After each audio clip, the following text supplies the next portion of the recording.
30조 원의 세금이 펑크가 났다. 여기서 우리가 충격과 공포와 분노를 일게 하는 거는 요 세 가지 항목입니다. 공공자금관리기금, 외국 환평형기금, 주택도시기금, 요 세 가지를 손을 대버렸단 말이에요.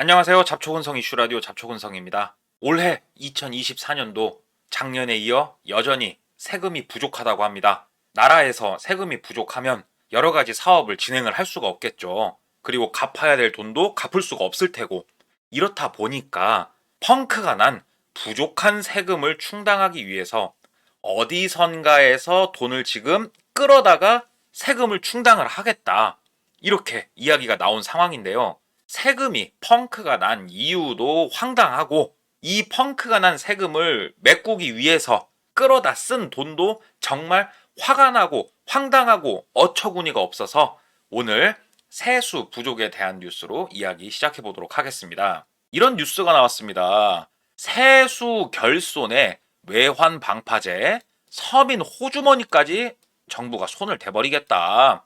아주 쌈짓돈, 급한 돈 탈탈 털어버리겠다, 이렇게 뉴스가 나왔는데요. 그러면 왜 세금이 부족할까 한번 들여다봤어요.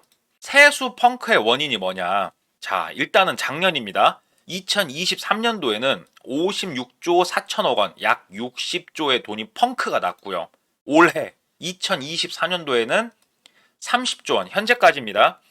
30조 원의 세금이 펑크가 났다, 부족하다, 이런 사태가 벌어졌단 말이에요. 늘 윤석열 대통령이 한 말이 있습니다. 문재인 정권이 너무 일을 못해서 내가 힘들다, 이거 전부 다 문재인 정권 탓이다, 늘 그렇게 외치셨는데, 문재인 정권 때는 제가 한번 보니까 세입이 더 많았어요. 아주 이쪽 세금 쪽으로는 말이죠, 매우 양호했단 말이죠.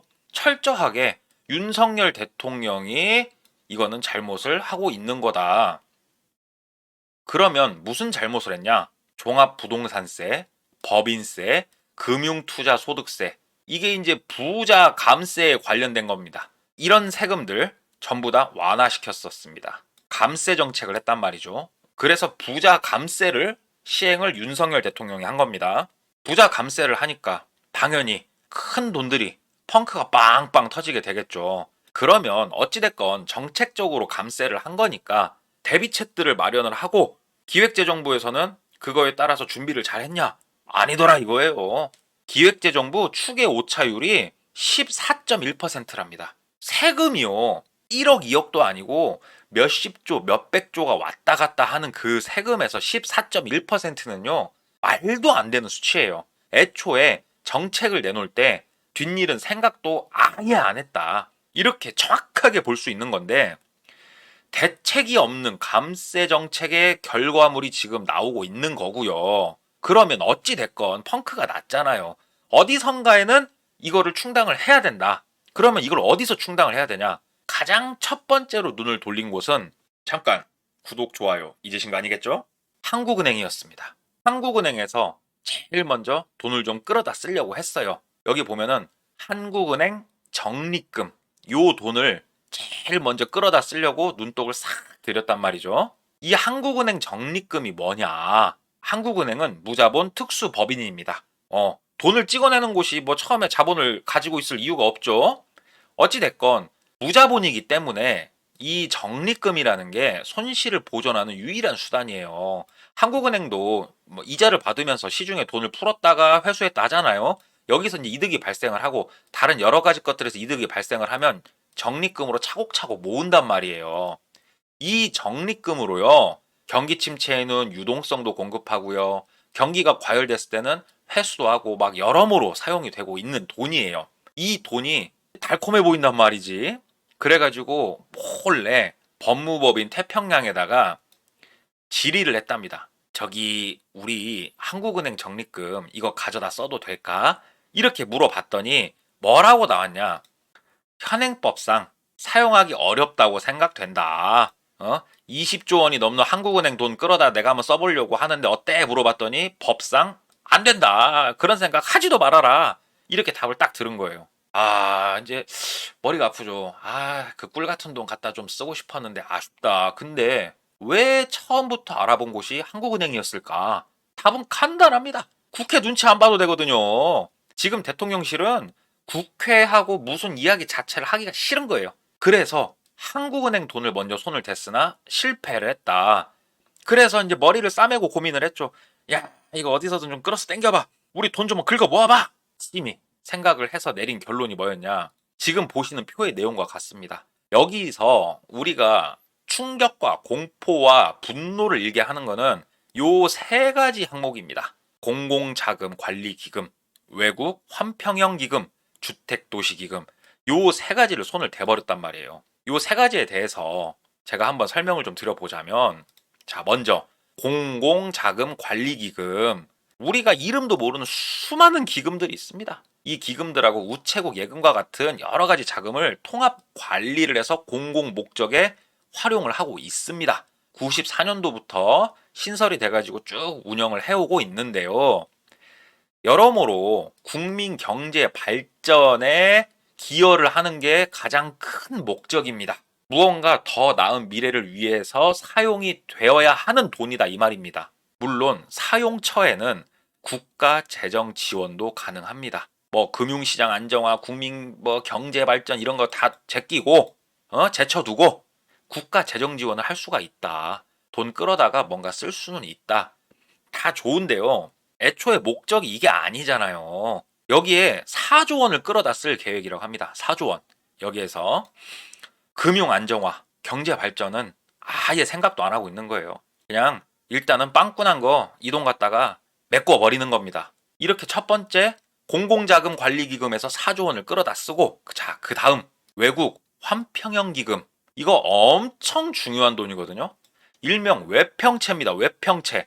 환율 변동에 대비하기 위해서 마련된 기금입니다. 끝에 채자가 들어갔죠. 이거 국채입니다. 국제 채권인데 환율 안정성을 위해서 필요에 따라서 국가가 개입하기 위해서 준비된 기금이에요. 정말로 최후의 보루입니다. 원달러 환율이 바닥을 찍고 있거나 갑자기 너무 오르거나 여러 가지 변동이 발생했을 때 해도 안 되면 정말 최후의 마지막에 이 외평채를 이용을 해가지고 우리가 안정성을 확보를 하는 그런 정말 중요한 돈인데 이 돈 홀랑 가져다가 쓴다.